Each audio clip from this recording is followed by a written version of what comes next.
sparkling water, fresh, crisp air. It was a few years before which I was able to revisit that area.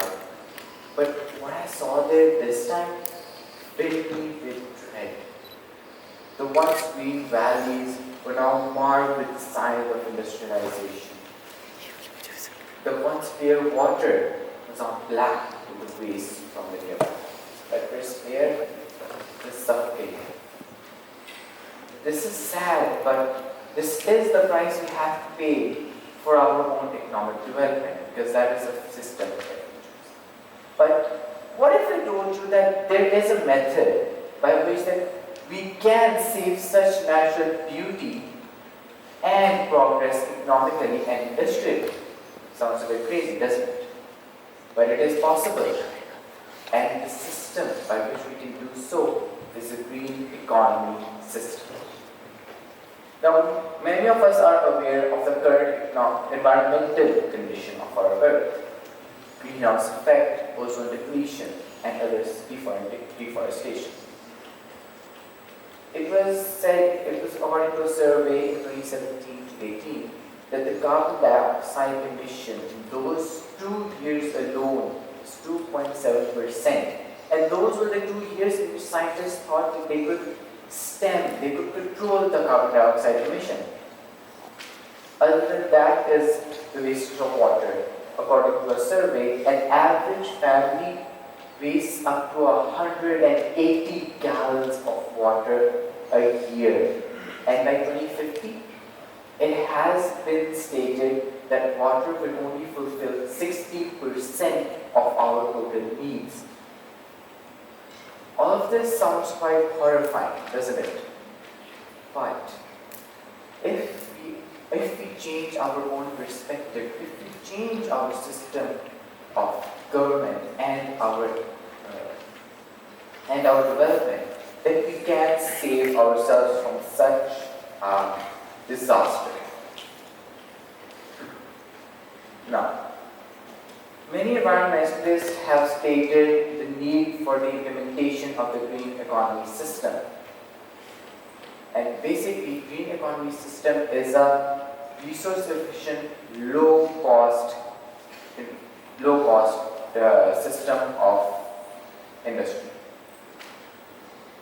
And many of our major global organizations like the UNO, they have started different programs like the Green Climate Fund. It helps in helping our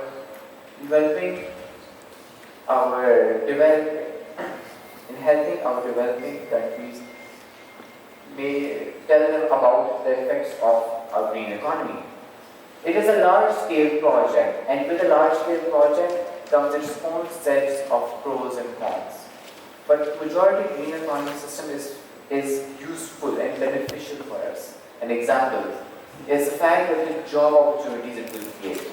It itself is a large-scale project. Nearly, it is a worldwide project.